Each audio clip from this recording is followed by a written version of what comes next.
Hello. Hello. Great. So I'm Erika Brodnock and I'm the CEO and founder of a company called Karisma Kidz. So I started Karisma Kidz because about 5 years ago I was diagnosed as having bipolar disorder. So I was told by the doctors that I needed to take medication every day for the rest of my life. And I refused to accept that. So what that meant was that I went on a journey. And on that journey, I found some amazing, easy to learn, simple to use techniques that enabled me to completely turn my life around. So I went back and I was certified well, although I'm not sure they got that right. And I started to have a look at the effects that my illness had had on my own children and how I could teach them the tools and techniques that I'd learned in the most easy, fun and engaging way. So I also had a child at that time. She was 5, she's 10 now, but she was 5 then, and there wasn't a day that I'd gone to school for the whole of reception, all of year 1 and into year 2 that I hadn't had some sort of complaint about LEXIS's behaviour from the teachers and them saying that, you know, she didn't have a good day today and she didn't have a good day today and she didn't have a good day today. And it got to the point where I was like, right, I'm going to need to do something about this because otherwise she's going to end up just like me. And that was the worst possible outcome for her in my eyes. So I went to the doctors, and after about sort of 12 weeks of badgering them, they said, okay, we'll do a referral to CAMHS. So I waited and waited and waited, and after about 6 months she had an assessment at CAMHS, and back came the results, and they said that she wasn't bad enough for them to take her on and help her in any way, shape or form. It turns out that children need to be either a danger to themselves or to other people before any interaction is usually taken, or they need to be assessed. So I started to do some research and I had a look at some figures, and these are just from the Office of National Statistics, and 1 in 4 children is experiencing anxiety, stress or depression before they're reaching their adult lives, and then 1 in 10 is actually being diagnosed with a mental health disorder. And I just thought, how can this be? How can it be that we're looking at how we can do all sorts of other things in the world, but we're not taking care of our children's mental health? So I started to look at how many children that actually meant, and there are 4.3 million children below the age of 10 in the UK at the moment. So that's more than a million children experiencing the effects of stress. And the thing with it is that it's not discriminatory. So it's not that you need to be from a certain race or a certain background or a certain demographic to have these issues. It affects everyone.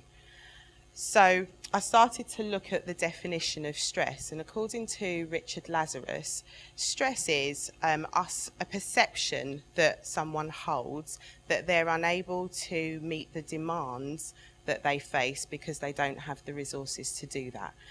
And so I started to look at that in more depth and started to think about something that Einstein once said, which was that you cannot solve a problem using the same thinking that created it. And there's no such thing as a problem-free life, as I said before. So that led me to start looking at the brain and how it works. So you've got the first brain that's responsible for your breathing and your blood pressure and your temperature, etc. The second brain, the brain's like an onion, and there are layers, 3 main layers. So as I said, the first one is responsible for all of the things that we do instinctually. Second one is responsible for things like sleep, emotional reactivity, and then looking at how our appetites, etc. And the third brain is responsible for our thinking centres, and that gives us the ability to think creatively and to problem solve. The thing with it is that what happens is that if a stress signal, which is just depicted down the bottom there, goes up into our brain, it shuts down the third brain. So just when we need to be thinking creatively and to be able to solve problems, we've actually, by being stressed, shut down the area of the brain that allows us to do that. So I wanted to start to look at how we could help children to keep that centre open so that they were able to think creatively and solve problems as and when they arose. So this is a saying that we're often told, and it's to prepare to fail to prepare is to prepare to fail. So if being a smart and sophisticated thinker is what we need to be able to feel less of the effects of stress, I wanted to know how we could teach that to children at the earliest possible opportunity so that there wasn't the time for them to grow up in this stress phase that we're seeing at the moment. So I started to look for the apple a day in terms of emotional intelligence.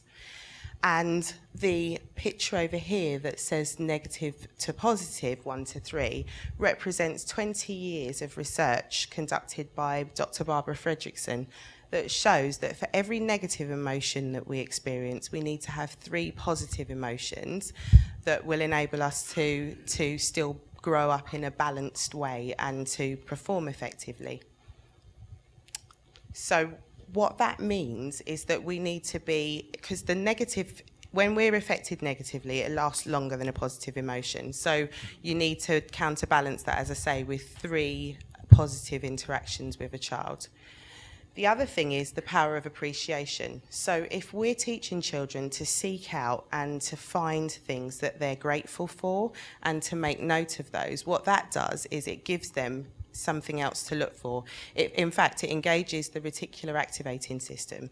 Now, the reticular activating system is what happens when you buy a red car, and every time that you go out of your house in your car for the next 3 weeks or so, all you see all over the place is red cars.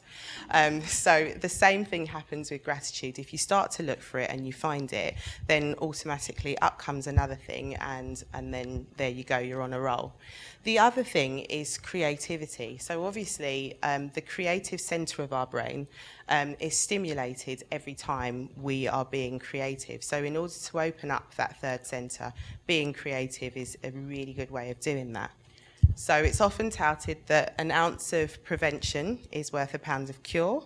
So how, again, the question came up, how do we teach children these skills before there's a problem? Why are we waiting until we've got the 1 in 4, until we've got the 1 in 10, until CAMS is saying that they can't do anything to help us? So I teamed up with a group of passionate parents, teachers and a psychologist, and we partnered with the design and technology industries in order to create what we're calling the definitive prescription for happiness, confidence and creativity in children. And what we've created is an online platform that meets children where they're at, which is unfortunately online most of the time nowadays. And so in our virtual world, Moodville, we're able to help children to move from areas such as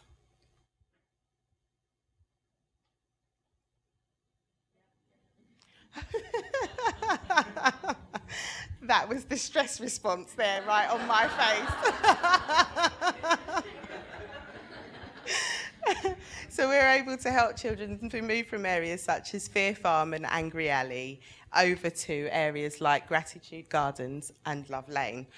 And what we've done is we've placed the areas like gratitude and love and joy in the centre of our map in Moodville. And then we've put the areas like sadness, fear, anger, etc. on the outskirts of town. So what we're doing is we're enabling children to play, but we're also showing them that where you want to be is in your centre. And it's not a problem to have to go and visit the other areas like anger and fear and sadness and tiredness. But what you need to do is go over there, get the tools that you need in order to come back to your centre, which is love and gratitude. And what we're hoping is that if children learn these skills right from the very beginning, they will grow up into well-rounded adults. We've also got some characters, and here is one of them. And so what I'm going to do is let her speak to you. You're perfect, just as you are. So You are unique and special. A princess is beautiful on the inside and out. I love you very much. So what we're doing is we're giving children those three positive reinforcements. We're also allowing parents with this doll to record positive messages onto the doll so that when they're not around for any reason, work or what have you, that child can listen to their parent's voice, giving them a positive message. And we've also included a couple of stories in here so that they can listen to how our characters find their way around Moodville and from fear and anger into gratitude and love, as well as they've got a guided meditation that helps them to find their safe place. So the safe place is the place that we can all go to, and adults can use this as much as children. And that's the place that you just love the most, and you feel safe and happy there regardless of what's going on in the external world. We've done some testing with the dolls and with our online world, and we've got some great feedback of more than 600 children that were tested. 90% of them said that they felt that the tools and techniques that we were using were helping them to remain calm when they felt stressed and upset. And 98.25% of their parents thought that, you know, it was a great intervention and they noticed the difference with their children as well. So that's been absolutely amazing.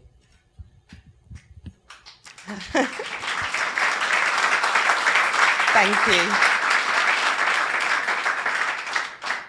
We've also won some awards, which has been brilliant stuff as well. But there are a couple of characters that I didn't tell you about before, and they're the bloomer bears. So half flower, half bear. They bloom when they're positively impacted, and they wilt when they're negatively impacted. So the mission is to enable children to become bloomers, not wilters. So, so what I'm asking you guys to do in the audience is, if you're parents, I'd like to ask you to look at the following questions. And that is, how can I help my child bloom? How can I ensure that my child helps others to bloom? And whether you're a parent or not, how can you pollinate positivity in the next generation? Because what we're looking to do here is actually start to get children looking at why they feel a certain way, how they're actually feeling before that, why they feel that way, and what they can do to shift to a more positive emotion. But that starts with you, because if you guys start doing that, then it inspires children to be able to do the same. So I've been Erika Brodnock, and you've been a very kind audience with all of my computer glitches, so thank you very much.